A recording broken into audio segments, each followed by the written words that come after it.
İstanbul Fulya'da saatler ikindiyi gösteriyordu. 15 yaşındaki Çağla Tuğaltay okuldan çıkıp evine döndü. Saat yaklaşık 16:15, belki 16:30. Yalnızca birkaç dakika sonra abisinin odasında boğazı kesilmiş halde bulunacaktı. O gün evde kimse yoktu. Anne bir doktor muayenesindeydi, baba iş yerindeydi. Ağabey ise şehir dışında, eğitimdeydi. Peki bu ifade zinciri gerçekten tutarlı mıydı? Kapıda zorlama yoktu. Eşyalar yerli yerindeydi ve komşular Çağla'nın ardından bir ses duyduklarını söylediler. Sonra koşuşturmalar, sonra sessizlik. 15 yaşındaki Çağla evinde en güvende olması gereken yerde öldü. Hiçbir zaman net bir cevap yok. Yıllar geçti ama sorular hala yanıtlanmadı. Bu sadece bir cinayet değil. Bu çözülmemiş bir gizemin hikayesi. Otobüse bırakan iki polis teyit ettirilmiş mi diye Nurdan Taş soruyor. Peki otobüsten inerken otobüsle görüştün mü? Hak eden oradan. Ben o şekilde onu bilmiyorum. Fakat şunu söyleyeyim. Şunu şöyle bilinsin. Diyelim ki Ordu'dan değil de farklı yerden geldi veya İstanbul'daydı. Ne değişecek? Çünkü olay yerinde parmak izi var. Olay yerinde 2 tane DNA var. Suçluya ait. Buradan ne öğrenmek istiyorlar? Yani abi mi olayın failidir diye. İnsanlar nasıl bu kadar kör cahil olabiliyorlar? Ne oluyorsunuz abi siz? Kimsiniz yani ya? Eşiniz ne diyor bunlara? Ya o sadece gülüyor ya. Peki Nedim Bey ağladı mı sizi birlikte? Tabii. Tabii. Ağlamaz mı? O da evladı. Mesela birbirinize sarılıp ağladınız Tabii. mı? Hala ağlar mısınız birlikte? Şimdi yok. Ben bir kız çocuğuna bakıyorum şu fotoğrafta. Bakıyorum. Bir kız çocuğuna bakıyorum.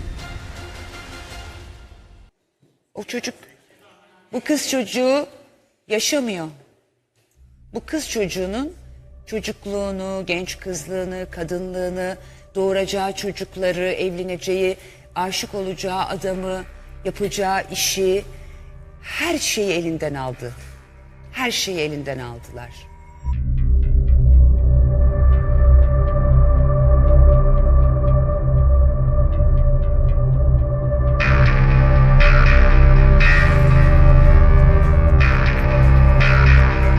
Normal sabahleyin kalkması gereken saatte kaldırdım Çağla'yı. Kahvaltısını yaptı. Kapıdan uğurlarken de mutlaka öperdik. Çağla dedim, bugün dedim doktor randevum var benim 3.30'da dedim. Büyük bir ihtimalle evde olurum ama dedim. Anahtarı da var. 5-10 dakikada gecikirsen merak etme. Tamam anne dedi. Yolladım ben Çağla'yı. Normal işte evi toparlama. Doktor saatine kadar apartmanımızda bir komşumuz vardı.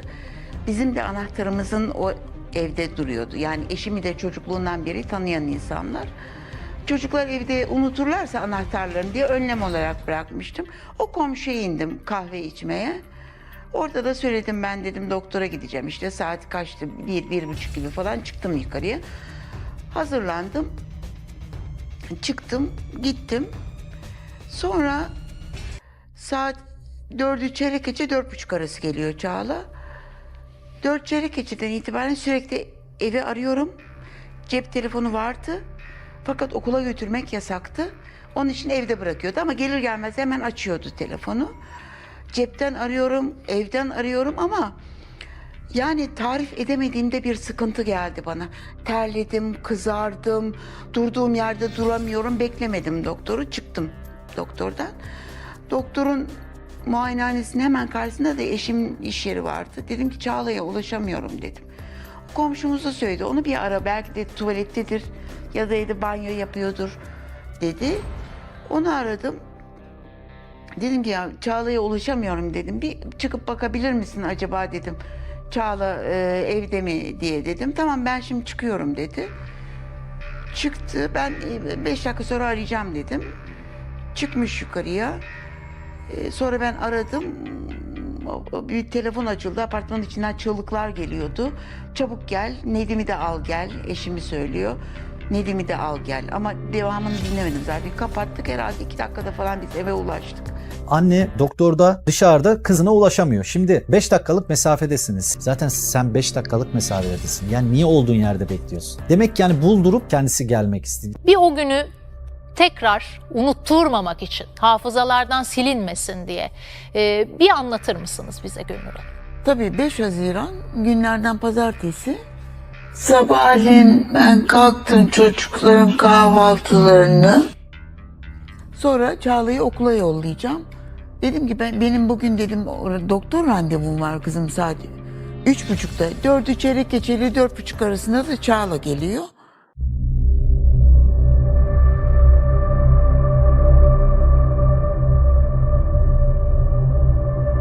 Çağla 7.45'te okulda olacak şekilde kalkardı. Okula yalnız gider, gelirdi. Ders sayısına göre 16.30 veya 17'de eve gelirdi. Çağla geç kalırsa mutlaka arar, haber verirdi. Çağla hiçbir arkadaşını eve getirmezdi. Jinekolog Feyşe'ye olay günü saat 15.30'da Nilgün Hanım'a gideceğimi söyledim. Doktorda dosyalarımı bulamamaları sonucu geciktim. 15 dakikada halletmiş işini. Nasıl 15 dakikada? Yani 15 dakika içinde Çağla'yı öldürmüş. Öyle dendi bana. 1,5 sene annemle beraber yaşadım. Çünkü doktora diye çıktım, bir daha evsiz kaldım. Benim bir de oğlum var. O İstanbul dışında okuyor. Beni izliyorsun. Gel sen teslim ol. İşini becerdikten sonra da mutfakta, lavaboda ellerini yıkamış. Kazayla veya isteyerek. Bari çık da Mertçe ben yaptım de.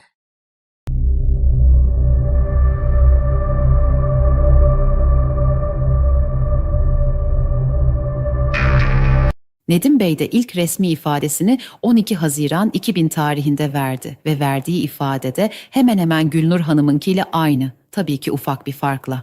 Nedim Bey ilk resmi ifadesinde kızım Çağla, ortaokuldan Mine, liseden ise Sara ile hafta sonları baskete giderdi, diyor. Aralarındaki tek fark bu. Olayın meydana geldiği yıllarda Nişantaşı semtinde ganyan bayiyi ve kuru temizleme işyerim vardı. Eşim Gülnur ev hanımıydı. Oğlum İlker ise 1999 yılında Ordu ili Ünye ilçesinde Karadeniz Teknik Üniversitesi'nde eğitim görüyordu. Rahmetli kızım Çağla, Levent Kız Meslek Lisesi'nde 1. sınıfta okuyordu. Kendi halimizde sıradan bir hayat yaşıyorduk. Benim ve ailemin herhangi bir husumeti, alacak verecek meselesi olduğu biri yoktu. Evimize öyle gelip giden olmazdı. Benim evde olmadığım zamanlarda binamızda oturan komşulardan Nilgün Ç, yine komşumuz Hasan Bey'in öğretmen eşi Nafiye Hanım ve isimlerini hatırlamadığım diğer komşularımıza gelip gittiğimi biliyorum. Bunun dışında benim arkadaşlarımdan evime gelecek, ailecek görüştüğümüz kimse yoktu. Sadece iş yerimin ortağı evime birkaç kez gelmişti. Olayın olduğu gün ben sabah erken saatte kalkarak eşim ve kızım Çağla ile kahvaltı yaptıktan sonra kızım okula gitmek üzere evden çıktı. Ben de tahminen 10 sıralarında Nişantaşı'nda bulunan iş yerime gittim. Burada günlük işlerimi yapıyordum. Eşim Gülnur da kadın hastalıklarından rahatsızdı. Benim iş yerimin olduğu yerde faaliyet gösteren doktorun muayenehanesine gidecekti. Doktorun benim iş yerime komşu olması ve kendisiyle samimiyetimizden dolayı para karşılığı olmaması nedeniyle herhangi bir randevu almamıştık. Ancak o gün doktora geleceği tarihsel olarak belliydi. Öğleden sonra tahminen 14 veya 14.30 sıralarında Gülnur iş yerine geldi. Kendisiyle kısa bir süre sohbet ettikten sonra iş yerinin hemen karşısında bulunan doktorun muayenehanesine gitti.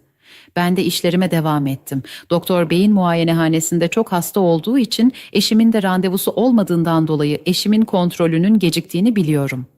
Saati tam olarak hatırlamamakla birlikte ben iş yerimde bulunduğum sırada eşim beni telefonla arayarak kızımın okuldan gelmiş olacağını ancak cep telefonu ve ev telefonundan Çağla'ya ulaşamadığını, bunun üzerine alt komşumuz olan Nilgün Hanım'ı aradığını söyleyerek telefonu kapattı. Hemen arkasından 1-2 dakika sonra tekrar geri telefonla arayarak Nilgün'ün kendisini aradığını ve acilen eve gelin dediğini söyledi. Ben de hemen eşimle iş yerinde buluşarak bana ait arabamla ikametimin oraya gittik. Binanın önüne geldiğimizde kalabalık bir grup ve polis araçları vardı. "Ne oldu buraya? Ne oldu burada?" diye sorduğumuzda kimse bize bir şey söylemedi. Ben de eşimle birlikte hızlı adımlarla binadan içeri girdiğimizde merdivenlerde komşularımızı ve resmi üniformalı polisleri gördüm. 1. kata geldiğimizde merdivenlerde Nilgün Hanım gelip eşimin koluna girdi. Ben de üst kata çıktığımda benim dairemin önünde bir polis ve komşumuz Hasan Bey vardı. "Ne oldu?" diye sorduğumda bana bir şey söylemediler. Bir sorun olduğunu düşünerek açık olan kapının önünde kendilerini iterek içeri girdim. Koridorun tam karşısında bulunan banyoyu kontrol ettiğimde bir şey yoktu. Salonda girişte Çağla'nın okul çantasını gördüm. Çağla'nın odasına girdiğimde oda boştu. Ben de orduda okulda olan oğlumun odasına girdiğimde ortada bulunan halı dağınık toplanmış duruyordu. Yatağın üzerinde kızım Çağla, ayakları toplanmış, halının üzerine uzatmış, okul eteği göğüs istikametinde sıyrılmış, bel ve baş bölgesi yatağa yan uzanmış, altında giyili bulunan iç çamaşırı yerde duruyordu. Ben iyice kızıma yaklaştığımda boğaz kısmında köpüklü vaziyette kırmızı sıvının olduğunu gördüm. İç çamaşırının da olmamasından dolayı acaba biriyle ilişkiye girdi de sonradan intihar mı etti diye düşündüm.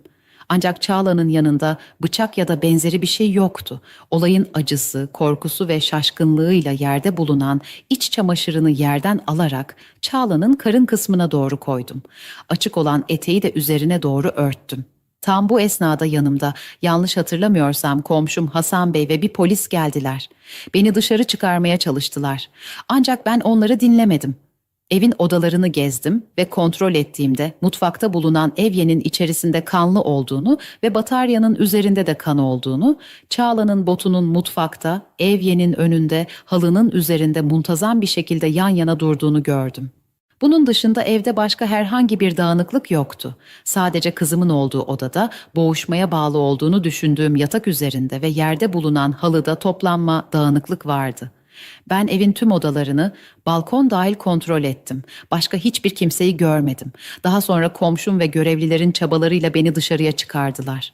Görevliler incelemelerini yaptılar, bizlerle konuştular, ifademizi aldılar.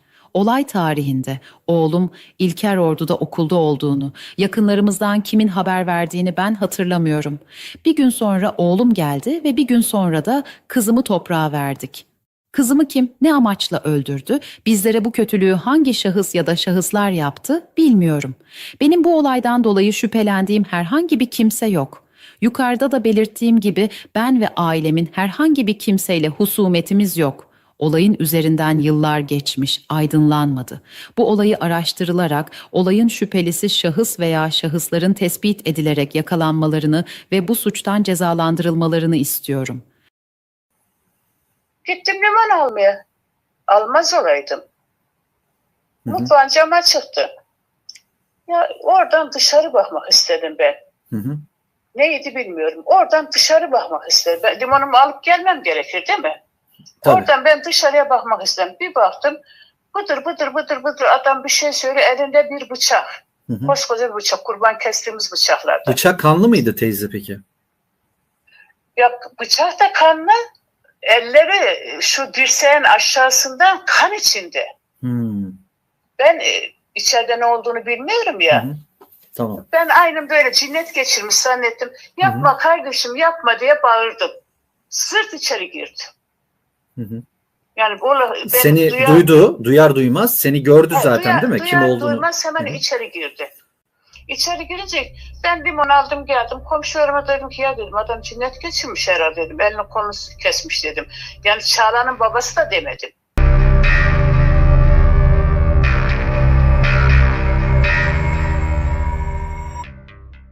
ile aradı. Kendisinin eşinin Nişantaşı'ndaki iş yerinde olduğunu, evini aradığını, kızı Çağla Tuğaltay'dan bir haber alamadığını, bende bulunan kendi ev anahtarıyla eve çıkıp bakmamı istedi. Ben de kendisine ben bakarım dedim. Bana tamam ben seni tekrar arayacağım dedi. Bunun üzerine anahtarları aldım. 7. numara daireye gittim. Önce üstteki anahtarı soktum ancak kapı kilitli değildi. Yeni çekilmiş bir vaziyetteydi. Ben kapıyı açtım. Kapıyı açınca okul çantası ve önlük torbası gördüm.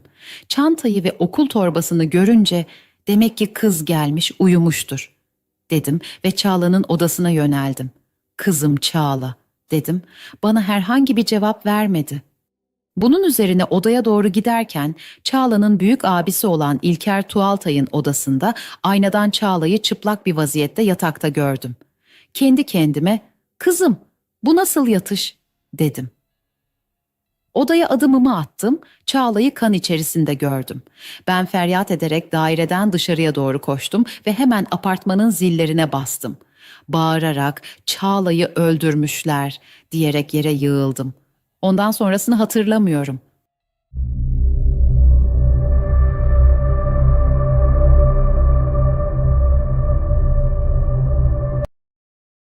O gün ben kızıma gidecektim. Kızım yeni doğum yapmıştı. 12 günlük Losa'ydı. Ablam, kızım, büyük kızımla beraber oturduk, kahve içiyorduk.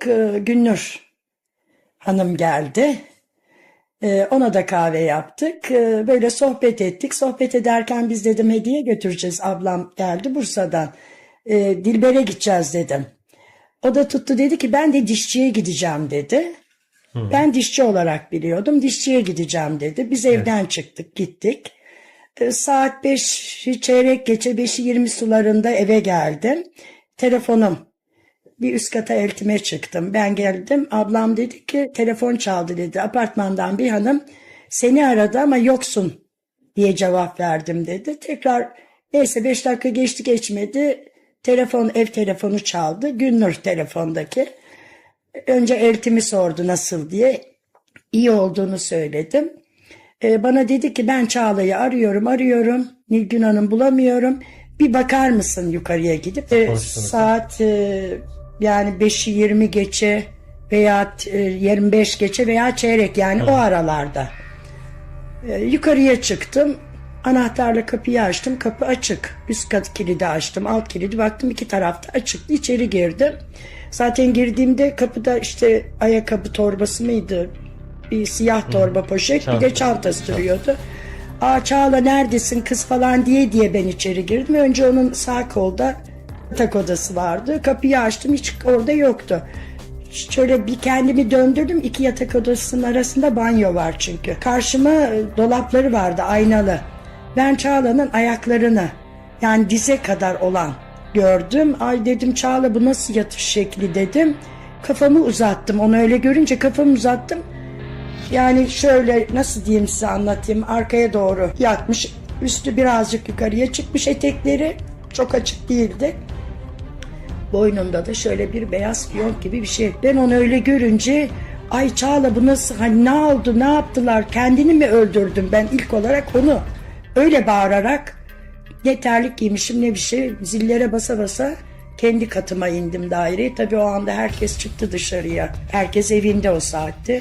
Ne oldu vallahi böyle dedim. Annesi, ben çünkü bana dedi ki 5 dakika sonra seni arayacağım yukarıya çıktıktan sonra dedi. Aşağıya indim evime, bütün apartman tabii kapılara çıktı. Telefonum çaldı, ben dedim yani konuşamam. Karşı dairemdeki hanım de ki dedim hani Nedim'i de alsın gelsin. Onlar polisi aradık zaten, evet. Polis geldi önce. Polisten sonra arkadan anne baba geldi. Yani biz Günnur'u içeri almadık. Eşi dedi ki bu daireye sokun, hani Nilgün Hanım'ın dairesine girsin ve böyle emekleyerek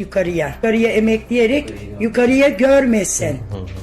Biz Günnur'u içeri aldık, oturtturduk ama sonra işte ifadeler için ben karakola götürüldüm.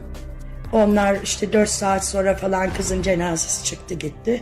Ben onu Gayrettepe'ye beni götürdüler. Gayrettepe'de yanına gittim onun. Yanına gittim. Hani üzgün bir şekilde ne oldu ne yani böyle bir şey söylemek istedim. Bana kafasını çevirdi. Şöyle bir ileriye doğru. Ondan sonra ben evime geldim. Bu işte olay oldu aşağı yukarı 1-1,5 sene. Bütün polisler işte Gayrettepe hepsi benim evime sürekli girdiler çıktılar. Telefonları çalıyordu. Anne. Ben içeri girdiğim zaman onların ev telefonu çalıyordu. Ama ben hiç telefona yönelmedim. Ben Çağla'yı evde hani neredesin diye onu arıyordum. O görünce zaten o telefon, ben evden hani koşarak çıktığımda da telefon çalıyor. Yani telefon sesi hiç durmadı. Artık herhalde yani. Yani yapıldı. Yapıldı. Hepimizin her şeyine bakıldı. Yani hepimizin, çok iyi biliyorum.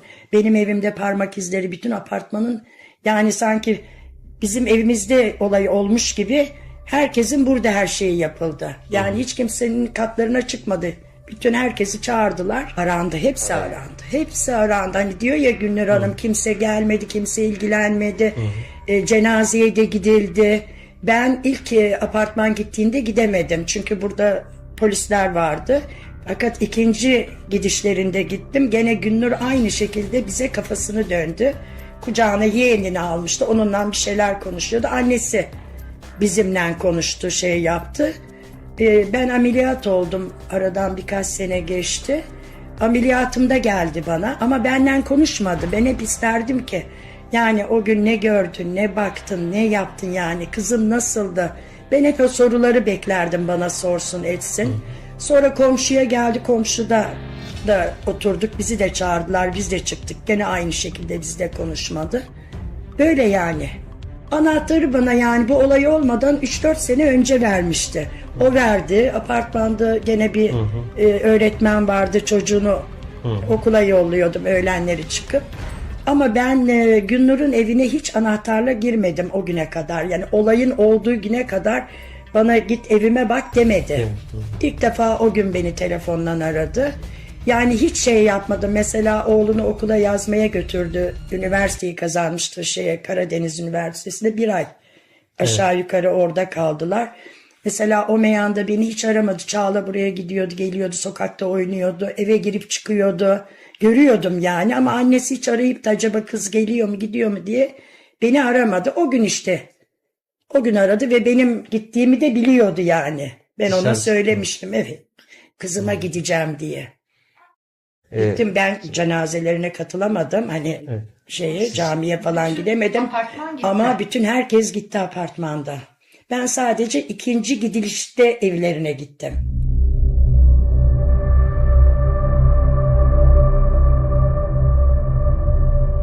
Çağla Tuğaltay isimli bayanla aynı binada oturuyorduk. Bizim oturduğumuz dairenin bir üst katında bizimle aynı hizadaydı daireleri. Yaşça birbirimize akran olduğumuzdan kendisiyle birbirimizin evinde görüşür ve iyi anlaşırdık. O yıl Çağla Levent'te bir liseye gidiyordu. Okul zamanı sabah erkenden servis beni evime yakın bir yerden alır, akşam 16 sıralarında oraya yakın bir yerde bırakırdı. Ben genelde bu sıralarda evde olurdum. Çağla da benim eve gelmemden 30 ya da 60 dakika sonra gelirdi. Kendisi yürürken yere ayaklarını sert bir şekilde bastığından dolayı merdivenden yürüyüşünü tanırdım. Olay günü de her zamanki gibi okuldan eve geldim. Ders çalışmak üzere odama geçtim. Tahminen yarım saat 45 dakika sonra merdivenlerden ayak sesi geldi. Çıkarmış olduğu sesten dolayı Çağla'nın okuldan eve geldiğini anladım. Yürüme sesi kesildikten sonra anahtar ile kapı açma sesi duydum ve Çağlaların ikametlerinin kapısını açtığını anladım. Çok kısa bir süre sonra "Aa!" şeklinde şaşırma ve şaşkınlık ifade eder şekilde Çağla'nın sesini duydum. Ben ders çalışmaya devam ettim. Çağlaların dairesi bizim dairenin bir üst katında kaldığından ve binada başka bir ses olmadığından dolayı evlerinde bir konuşma sesi duydum. Ancak Çağla ile konuşanın erkek veya bayan olup olmadığını, yine konuşmaların içeriğini duyamıyordum. Bu konuşma seslerinin hemen ardında Çağlaların dairesinde koşuşturma sesleri gelmeye başladı. Çağla'nın eve girdikten sonra "Aa!"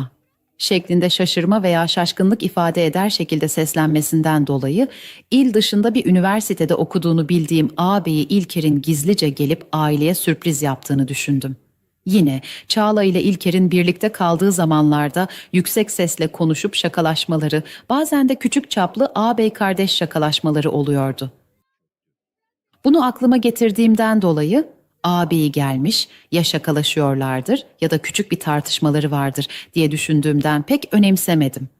Yukarı dairedeki koşuşturma kısa bir süre devam ettikten sonra bitti. Ben odamda ders çalışmaya devam ediyordum. Akşam sıralarında binanın merdivenlerinden yüksek şekilde bir bağırma sesi geliyordu. Ben merdivene çıktığımda komşumuz Nilgünç'e çığlık atıyordu. Ben daha ne olduğunu anlamadan bina sakinleri merdivene doluştular. Nilgün teyzeyi dairesine götürdüler. Kısa bir süre sonra polisler ve o tarihte vekil öğretmenlik yapan annem geldikten sonra komşularımızdan da Çağla'nın ikametlerinin içerisinde boğazının kesilmek suretiyle öldüğünü öğrendim. O tarihte polisler bina sakinlerini tek tek dinlediler. Ben bildiklerimi anlatmıştım. Şu an hatırladıklarım bunlardan ibarettir. Ben Çağla ile arkadaş olmama rağmen bir erkek arkadaşının olup olmadığını bilmiyorum.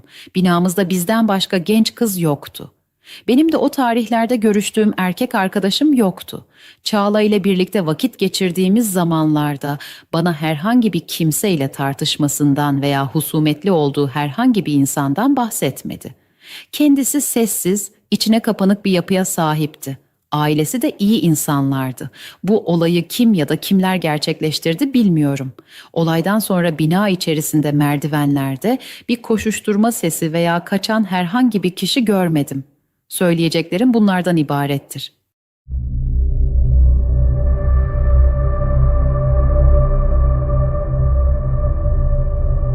Nedim Bey, Nişantaşı semtinde bir iş yeri çalıştırırdı. Eşi Gülnur ise ev hanımıydı. Çağla ise olay tarihinde Levent Kız Meslek Lisesi öğrencisiydi.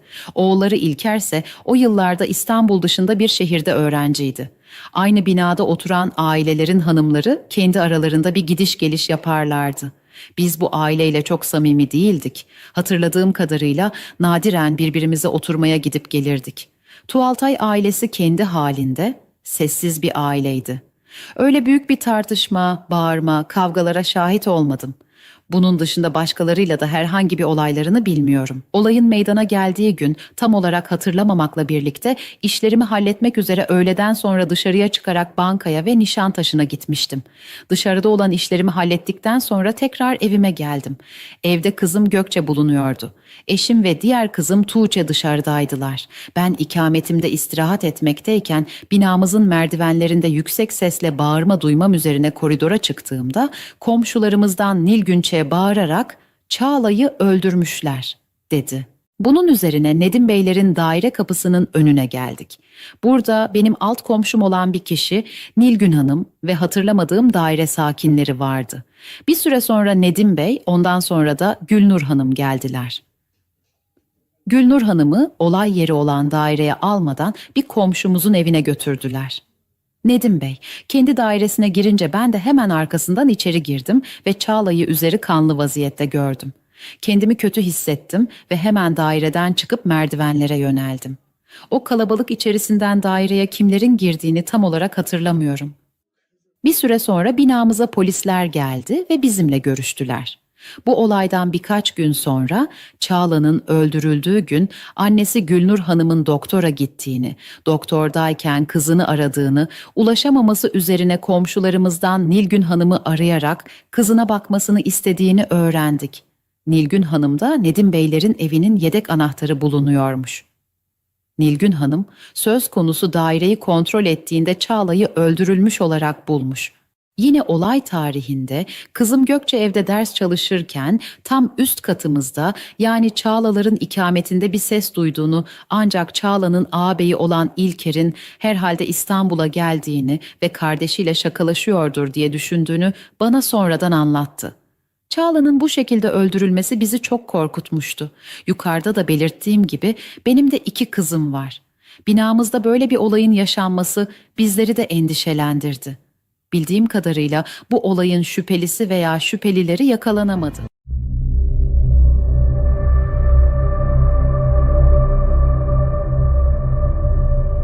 ...2008 tarihinde zaten ifademe başvurulmuştu.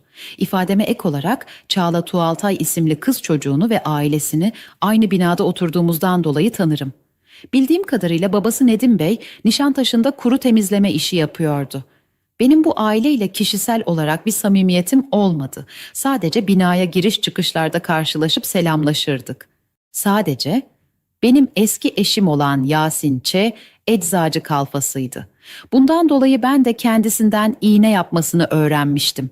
Gülnur Hanım hasta olduğu zamanlarda akşam vakitlerinde kendilerine iğne yapmaya gitmişliğim vardır. Tuğaltay ailesi kendi halinde sessiz bir aileydi. Öyle büyük bir tartışma, bağırışma veya kavgalarına şahit olmadım. Olay günü Atatürk Havalimanı'nda çalışıyordum. Giriş çıkışlarım kayıtlıdır. Her zamanki gibi iş yerimdeydim. Akşam üstüne doğru kayınvalidem Nilgün Ç.'yi telefonla aradım. Telefona komşumuz Melahat Hanım cevap verdi. Kendisine annemi sorunca bana annemin tansiyonunun yükseldiğini, hasta olduğunu ve üst kat komşumuz Çağla Tuğaltay'ın ikametinde düştüğünü mü yoksa ona benzer bir şey mi söylediğini tam olarak hatırlamıyorum. Akşam mesai bitiminde eve geldiğimde binamızın önünde polisler, gazeteciler ve kalabalık vatandaşlar vardı.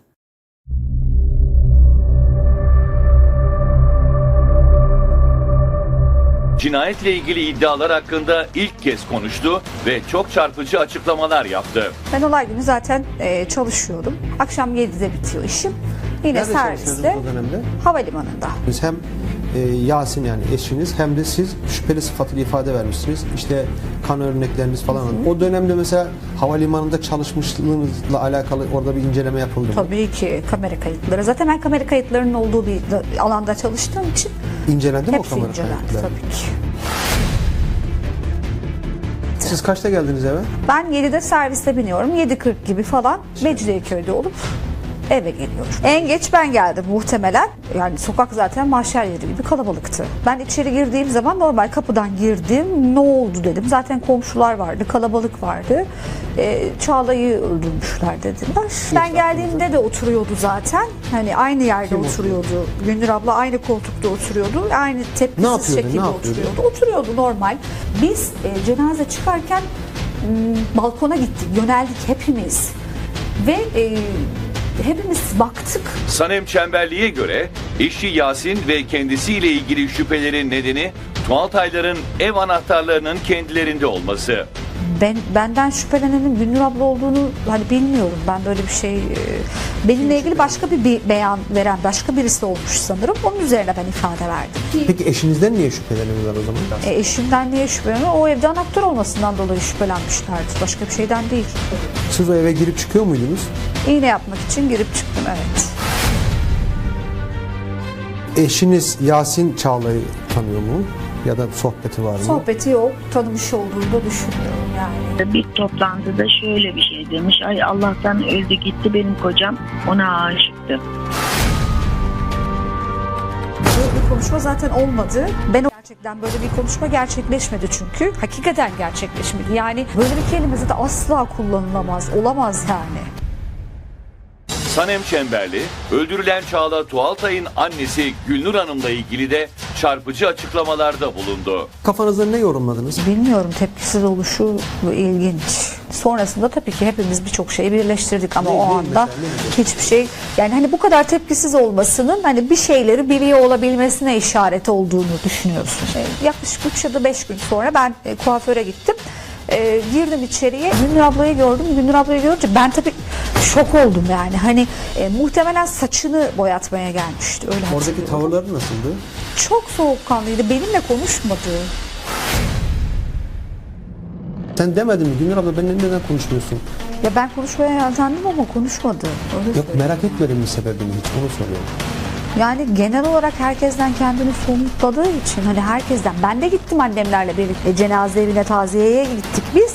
Bizimle hiç ilgilenmedi ki zaten. Bütün apartmandaki erkeklerin hepsi katıldı. Apartmanda bu konuşulmadı mı yani niye bizden çekti kendini? Yani sanki apartmanı mı suçluyor komple? Mutlaka konuşuldu tabii ki. Herkes bu şekilde düşünüyor. Yani hani apartmanda hani birinin görmüş olabileceği, o holde birinin girip çıktığını görmüş olabileceği dahi hani gördü ama söylemedi gibi belki.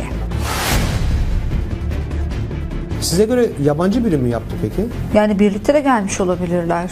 Mesela Çağla'nın sevgilisi falan var mıydı? Hiç ben görmedim ama görenler var.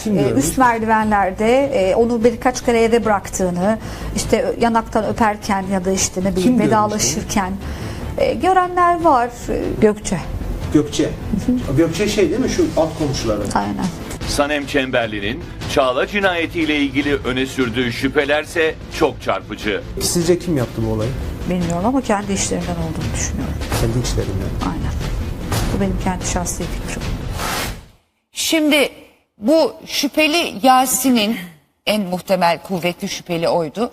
Ablası da konuşmalarında, karısı da okları size yöneltiyor. Farkında mısınız bilmiyorum.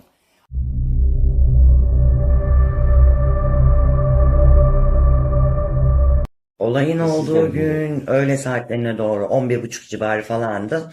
Annem, teyzem, ben kahve içiyorduk. Kapı çaldı. Ben açtım kapıyı. Gündür abla geldi. Hemen ona da bir kahve yaptım. Aa dedi, giyinmişsiniz, bir yere mi gidiyorsunuz? Evet dedim, kız kardeşim doğum yapmıştı. Ben arabayla annemle teyzemi ona mı bırakacağım? Oradan da işe gideceğim dedim.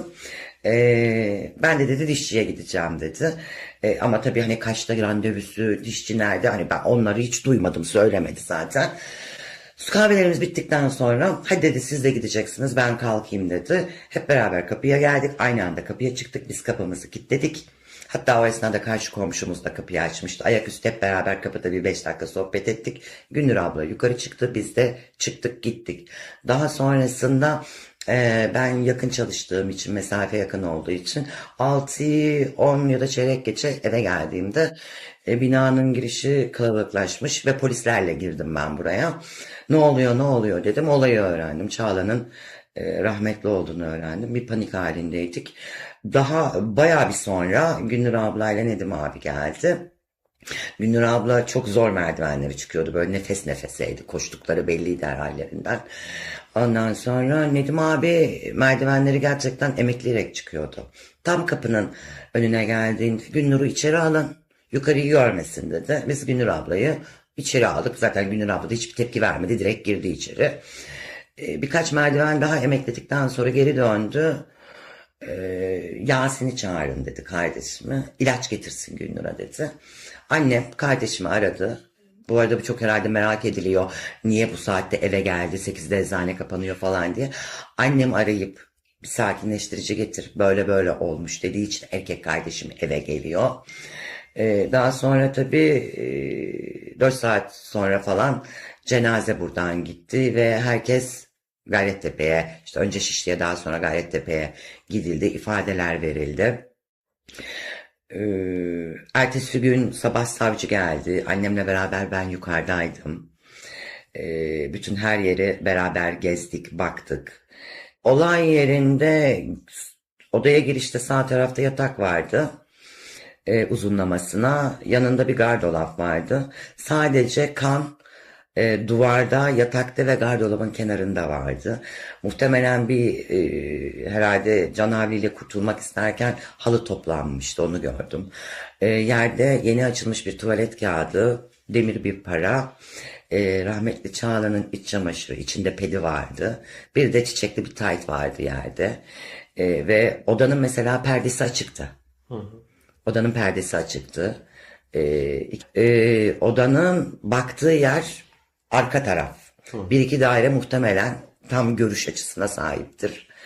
Bizim ön taraftaki binaların hep yatak odaları tarafları bize dönük. Yani balkonda oturan taraflar hep ön tarafta otururlar.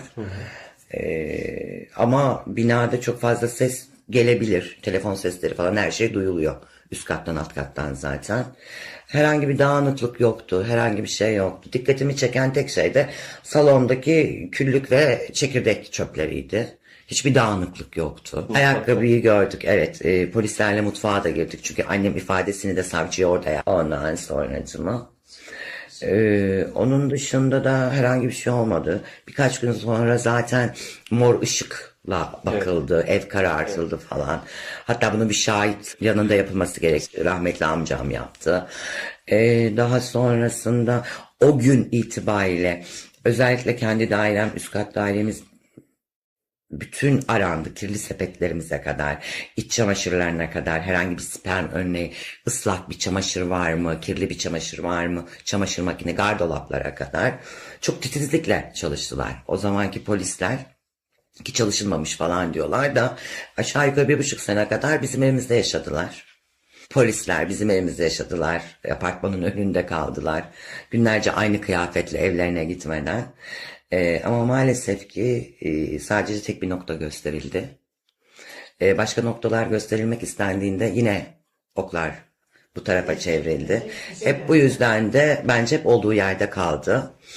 Bu arada evdeki misafire de değinmek istiyorum. Evet, sadece teyzemdi. Onun dışında annemin amcası, bizde de diyoruz. Aşağı yukarı 22-23 senedir annemle ikamet etmektedir. Anneannem vefat ettikten sonra bizim yanımıza gelmişti. Yeğenlerime, çocuklarıma bile amcamız, dedemiz bakmıştır. Zaten onun da olduğu yer, saatleri, her şeyi belliydi.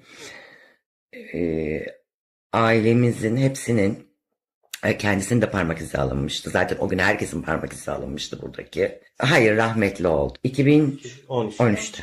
Evet, 13 Kasım'da. Evet. Ama dediğim gibi yani bizim için herhangi bir sıkıntı yok. Açtırılabilir, baktırılabilir. DNA'sına hiçbir problem yok. Hayır, bu çok soruluyor zaten. Hani bizim ismimizi verdiği için biz cepheme aldık. Kesinlikle böyle bir şey yok. Bugüne kadar bütün televizyon programlarında konuştuk. Röportajlar verdik. Hatta annemi ben canlı yayına da götürdüm. Ama bunların hiçbiri ortada yok zaten.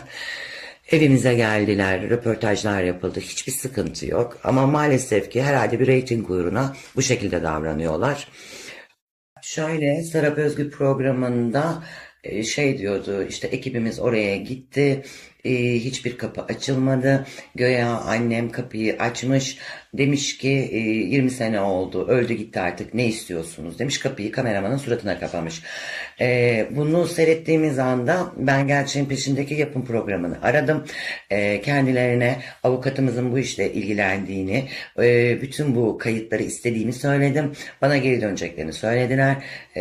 Ortada zaten böyle bir şey olmadığı için geri de dönmediler. Zaten biz bütün yasal yollarımıza, her şeyimize başvurmaya başladık. 20 senedir yapmıyorduk. Artık yapmaya karar verdik. Benim erkek kardeşim öyle şeyleri sevmez. Yani birine gidip iğne yapayım da bilmem ne de falan filan. Evet, bir kere annemle beraber gitmişti. İğne yapmıştı. Genelde Sanem yapardı iğnelerini zaten. Genelde biz değil, Gülnur abla bize çok gelirdi zaten. Bir de öyle bir durum var. Aynen. Şimdi şöyle, Sanem ufakken bir dadısı vardı. Dadısı Sanem'in üvey abisiyle daha sonra evleniyor. Sanem'in yengesi oluyor. Ama rahmetli annesi de Sanem de yengesiyle görüşmüyorlardı. Bu olaylar olduğunda bir bir programa katılıyor. İşte kesin oturuyor. Saçma sapan şeyler söylüyor. Böyle olaylar da oldu. Daha sonra tabii Sanem bununla ilgili seni savcılığa vereceğim, niye böyle şeyler falan yapıyorsun deyince muhtemelen hızını alamadı. İşte benim kayınvalidem kuaförde, işte orada oturuyormuş da kuaförde konuşuyorlarmış da işte kıskanıyor. Sanem göya demiş ki ben kıskanıyorum da iyi ki öldü de işte benim kocam öldürdü falan gibi salak saçma şeyler söylenmiş. Bunu kadın yani kendisi oynayıp çizmiş, oynamış, yapmış. Yani yapan kişi belli aslında ama reyting uğruna sanki gerçekmiş gibi gösterdiler. Herhangi evde bir dağınıklık olmadığı, kapıda bir zorlanma olmadığı için hep bir tanıdık biri olabilir düşüncesiyle gidildi. Zaten ortada da hiçbir açıklama yoktu. Yani şu arkadaşı var, bu arkadaşı var işte. Zaten rahmetli Çağla çok naif bir kızdı. Çok konuşmazdı. Kafası önde gider gelirdi. Merhaba demezsen merhaba demezdi. Estağfurullah. Bir tek şey söyleyeceğim ve telefonu kapatacağım. Daha fazla konuşmayacağım. Buyurun. 17 yıldır tek nokta gösteriyor. Tek nokta, tek adres gösteriyor. Bakın sizin programınızda da o yapmış olabilir mi? Hayır. Bu yapmış olabilir mi? Hayır. Ne olur Güldür abla, bak sana rica ediyorum. Bildiğin bir şey varsa, şüphelendiğin bir şey varsa söyle. Şu tek adresten, tek atıştan vazgeç. Ben böyle bir Bak, atış rica yapmıyorum ediyorum. ki Handan. Ben böyle bir Güldür atış ablacığım. yapmıyorum. Biraz önce de Serap Hanım'a ifade ettim ben. Benim zaten şüphe ya da şüpheliler zaten emniyette var. Benim direkt şüphelendiğim kimse olsa zaten sana ihtiyacım yok ki. Halbuki Handan Hanım telefonda dedi ki Gülnur abla artık yeter bize okları yönelttiğin, kardeşime yönelttiğin dedi.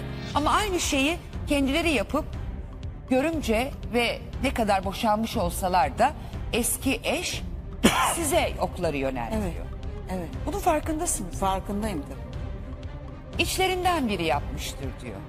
İçlerinden biri siz, kocanız, oğlunuz burada değildi, İstanbul'da değildi. O zaman sizi kastediyor. Yani sizi ya da kocanızı. Başka birisi geliyor. O saatte nerede olduğumuz belli. Evet, bu durumda da siz nasıl yorumluyorsunuz bu okları size yöneltmelerini?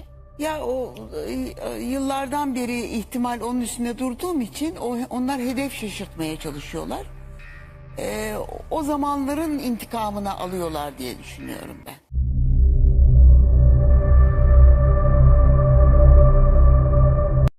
Ben o dönem babam, annem ve 2 kız kardeşimle birlikte Bahçeli Evler'de oturuyordum ve Anadolu Teknik Meslek Lisesi'nde okuyordum.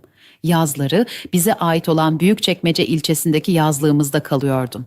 Çağla Tuğaltay'ı da burada 1999 yılında abi İlker'in arkadaşım olmasından dolayı tanıyordum. Ben o tarihlerde 15-16 yaşındaydım. İlker de yanlış hatırlamıyorsam dedelerine ait olduğunu bildiğim sitenin yazlığında kalıyorlardı.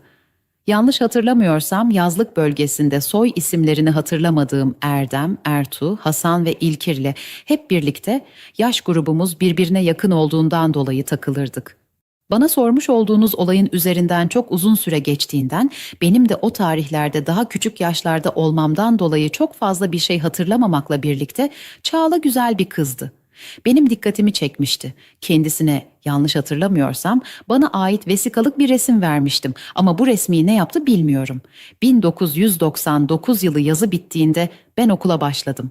Arkadaşım İlker de yanlış hatırlamıyorsam Ordu iline bir okula öğrenime gitmişti. Okullar Eylül ayında açıldıktan sonra Çağla ile bir kez görüştüm. Bir kez görüştüğümü hatırlıyorum ama nerede buluştuğumuzu, nasıl vakit geçirdiğimizi hatırlamıyorum. Ben olayın olduğu eve hiç gitmedim. Ancak Çağla ile buluştuğumuzda, yanlış hatırlamıyorsam onu evinin olduğu sokağa kadar bırakmıştım. Yaşımız küçük olduğundan dolayı Çağla ile aramızda ilişki denebilecek ciddi bir durum yaşandığını hatırlamıyorum.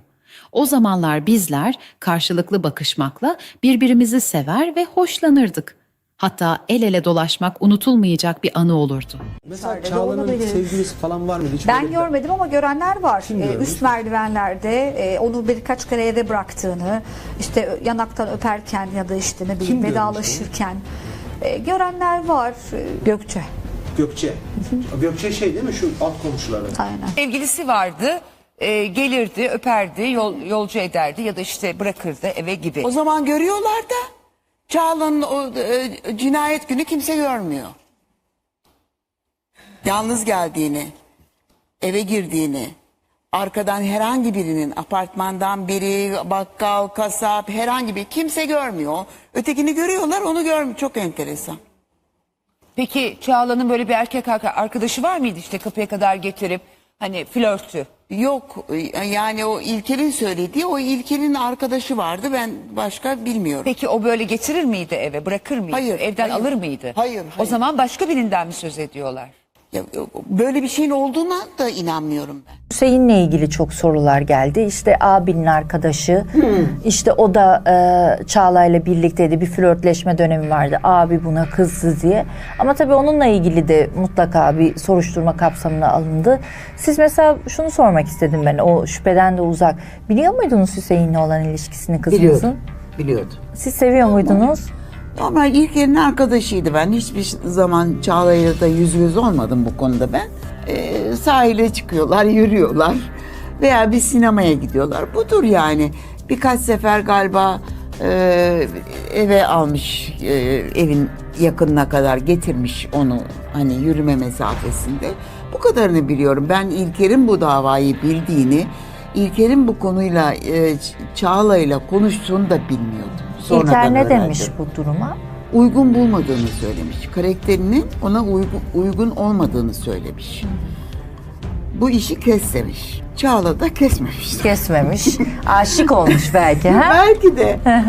Ama hani şeyi bilmiyorum. Yani Çağla vefat ettiği zaman da flörtü müydü? Onu bilmiyorum.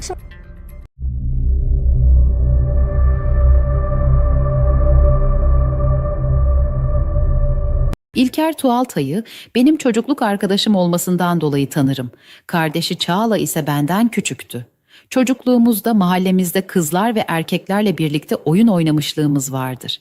Bana sormuş olduğunuz olayla ilgili üzerinden uzun zaman geçmesinden dolayı olayın meydana geldiği tarihte nerede olduğumu hatırlamıyorum. Ancak bir akşam ben evimdeyken ikametimizin zili çaldı. Kapıyı açtığımda Ordu ilinde okuyan arkadaşım İlker gelmişti. Kendisini görünce şaşırdım. "Hayırdır, sen ne zaman İstanbul'a geldin?" deyince bana kardeşinin öldüğünü, yeni geldiğini söyledi. Şaşırdım, ne diyeceğimi bilemedim. Arkadaşıma destek olmaya çalıştım.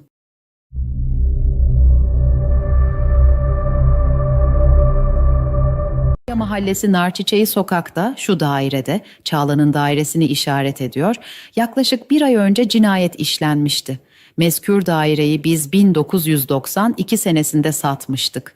Benim ikamet ettiğim daire ile adresi yazılan daire arasında 3-4 apartman bulunmakta. Cinayeti mütakip cinayet masası dedektifleri bize gelerek bize yardımcı olmamızı istemişlerdi. Oysa bu kişilerle satıştan sonra herhangi bir ilişkimiz olmamıştır. Ne ticari, ne hukuki, ne de komşuluk ilişkimiz olmuştur. Buna rağmen adlarını bilmediğim dedektifler beni ve ailemi sürekli olarak rahatsız etmektedir. Şimdi de parmak izi almak için bizi şubeye çağırmaktadırlar. Her ne kadar onlar görevini yapıyorlarsa da bizden kuşkulanmaları için neden nedir? Ellerinde herhangi bir delil mi var? Bizim hakkımızda şikayetçi veya ihbarda bulunan mı var? Bütün bunları bilmek en tabii hakkımdır. İleride bu kişiler hakkında suç duyurusunda bulunma hakkımı saklı tutmaktayım. Boşanmış olduğum 80 yaşındaki Abdülmecit Ölçenoğlu dahi bu konuda rahatsız edilmektedir. Gözü zor görür, kulağı hafif işitir. Yani boşanmış olmamıza rağmen çocuklarımın babası olması nedeniyle şubeye götürülerek ifadeye zorlanması hangi cezai gerekçeye dayanır? Ve sonuç olarak yukarıda arz ve izah ettiğim üzere suç duyurusunda bulunma, şahsi maddi ve manevi tazminat davası açma hakkımı saklı tutmak kaydıyla Gayrettepe Cinayet Şubesi dedektifleri tarafından bundan böyle beni ve ailemi rahat bırakmaları, varsa delilleriyle birlikte soruşturmaya tabi tutulmamızı sayın makamımızdan arz ve talep ederim.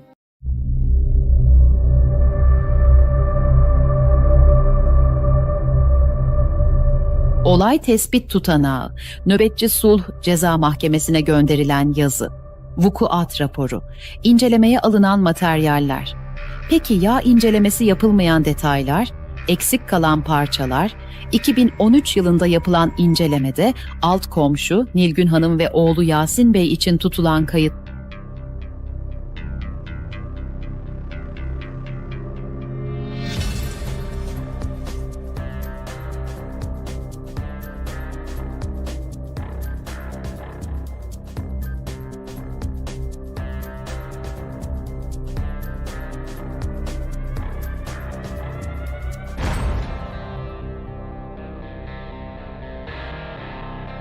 Haziran 2000 günü saat 18 sıralarında haber merkezinin anonsu ile idaremiz Fulya Mahallesi Narçiçeği Sokak.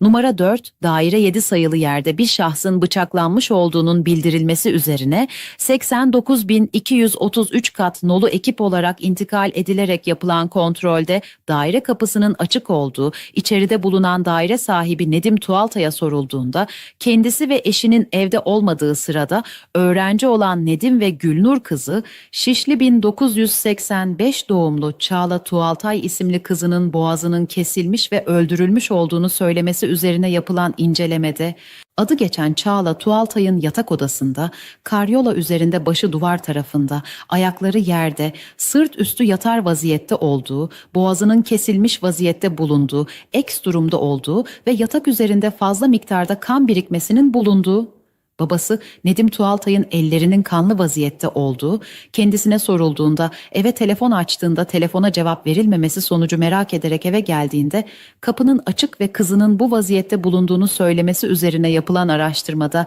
herhangi bir eşkal ve ipucu edilemediği, ayrıca daire giriş kapısında herhangi bir zorlama olmadığı, olay yerinde herhangi bir kesici alete rastlanılmamıştır.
İşini becerdikten sonra eli kan oluyor herhalde.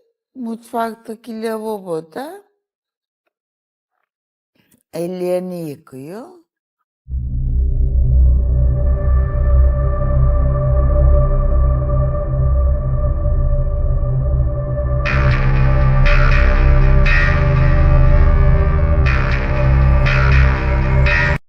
Tezgahın üstünde suyla karışık kan lekesi bulunuyor. O kan da Çağla'ya ait çıkıyor. Soğukkanlılıkla ellerini yıkamış orada. Ama eldiven var mıydı? Yok muydu? Yoktu herhalde. Çünkü bataryada çizik parmak izi bulundu. Yani mutfaktaki şeyde. Evet, orada parmak izi bu şekilde olmalıymış. Böyle kaydırınca parmak izini sağlıklı alamıyorlar. İlker'le Çağla'nın odasının arasındaydı banyo. Ama o mutfakta yıkamayı tercih etmiş. Şunu unutmamak gerekir. Gerçek her zaman ortaya çıkar. Hani bir boğuşma izine rastlanılmış mı, rastlamamış mı onların değerlendirilmesi gerekiyor. Rastlanılmışsa yani yabancı, yani bir içeri giren kişiye karşı direndiği düşünülebilir. Rastlanılmadıysa kişiyi tanıdığı için daha yakın davranmış, belki başına böyle bir şey gelmeyeceğini düşünerek bir anda ölümü gerçekleşmiş olabilir. Bir diğer nokta var. Diğer nokta da şu. Çağla cinayetinden sonra Çağla'yı gördüklerinde Çağla evde abisinin yatağının üzerinde ve bu noktada çamaşırı çıkarılmış, bir tecavüz süsü verilmişti. Kişi gerçekten tecavüz etmeye mi çalıştı yoksa bir şekilde olayı örtbas etmek için, kafaları karıştırmak için böyle bir şüphe mi uyandırmaya çalışmıştı? Çamaşırı çıkartılmış ama tecavüz yok. Şimdi burada da yine aklımıza birkaç tane ihtimal çıkabiliyor. Bunlardan bir tanesi gerçekten Çağla'ya karşı bir tecavüz olayını gerçekleştirmiş. Yani onu icra hareketlere başlanmış. Fakat bunun sonucu getiremediği için ya da dışarıdan başka bir etkenler, ses gelir, bir şey olur. Bununla ilgili kaçma gereği duyarak öldürüp kaçmış olabilir. Veya diğer bir ihtimalde bu katleden kişinin bu olayı gizlemek için, mesela kendisinden şüphelenmemesi için, mesela bir kadın yapmıştır bunu. Fakat hani tecavüz süsü vererek olayı bir erkeğin üstüne yıkmaya çalışmıştır. Böyle bir durumun söz konusu olma ihtimali vardır. Tabii bunun da toplanacak delillerin önemi büyük. Bu konuda sadece fikir üretebiliriz. Çağla'nın katiliyle ilgili ele alacağımız bazı hususlar var. Bu hususlardan bir tanesi Çağla'nın boğazını keserek katlediyor. Bu çok önemli bir husustur aslında. Bir insanın boğazını nasıl keser? Bu öyle nasıl böyle bir psikolojiye gelebilir? Burada çeşitli ayrıntılar ve çeşitli detaylar vardır. Birinci unsur şu. Bir insanın boğazını kesme noktasına geldiyse karşıdaki kişiyi artık insan olarak görmüyordur. Karşıdaki kişiyi insan olarak görmekten çıkmış, karşıdaki kişiyi bir nesne veya bir pozisyon olarak görüyordur. İkinci noktada bir kişinin boğazını kesmek, ona karşı yoğun bir öfke, ona karşı bir cezalandırma, ona karşı yoğun bir kinin belirtisidir aslında. Çağla cinayetinde bunlara dikkat edilmeli. Çağla'ya öfkeli olan, Çağla'ya kin besleyen, Çağla'ya düşmanca tavırlar içerisinde olan veya Çağla'yı cezalandırmak isteyen kişide böyle ruh halinde insanlar var mıydı? Tek bir bıçak darbesiyle polislerin söylemesine göre çırpınırken de olmuş olabilir dediler. Yani oraya gelmesi hani bir tesadüf de olabilir dediler. O ana aort damarına gelmesi. Ama tabii bilemiyorum. Evde bulunan yabancı bir parmak izi yok. Abisi üniversiteye gitmeden önce o odada yatıyordu. Kendi odası biraz daha küçüktü. Abisinin odası biraz daha büyüktü. Onun için mi orayı tercih ettiler? Orası mı kolayına geldi? Bilmiyorum yani. Abisinin odasında ansiklopediler falan vardı. Öyle bir şey mi? Bilmiyorum. Bundan büyük halı vardı. Odada o eşimin söylemesi burulmuş. İlker'in odasında. Abisinin odasında. Yani mücadele etmiş zavallı. Mücadele etmiş, bir şeyler yapmaya çalışmış. Ama düşünsenize biz koskoca insanlar bir buraya dayadığında ne hale geliriz yani. Onun da canı o kadar. Yani keşke bir şey fırlatsaydı cama falan, yani ne bileyim çığlık atsaydı imdat diye. 3 sefer ay sesi duyulmuş. Ama insan tırnağında parmağını keser gene ay der yani. O anda sadistçe duygularla belki cezalandırmak için belki başka unsurlarla karşıdaki kişinin boğazını kesiyor. Bu kişi zaten sosyopat biri. Bu kişi zaten antisosyal biri. Bu kişi o anda yakalanabileceğinden, çıkabileceği cezalardan, olabileceklerden zaten çok fazla korkmuyor. Bunun için onları çok fazla düşündüğünü zannetmiyorum. Sonraki aşamalarda belirli unsurlar var. Hani dava dosyasında gördüğümüz, baktığımızda ortada çok fazla bir kanıt yok. Belki sonrasında bu olay gerçekleştikten sonra tekrar bir mantık süzgecine geçmiş olabilir. Ama o anda zaten insanlıktan Öyle bir şey çıkıyor. yaptı diyelim. Kazayla veya isteyerek. Bari çık da mertçe ben yaptım de. Beni de bu azaptan kurtar. Niye, kim, niçin sorularından kurtar.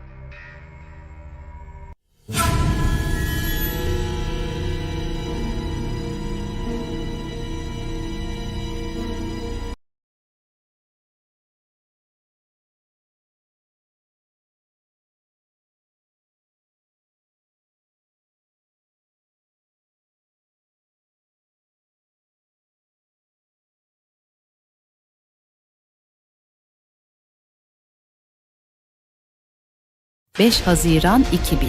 İstanbul Fulya'da saatler ikindiyi gösteriyordu. 15 yaşında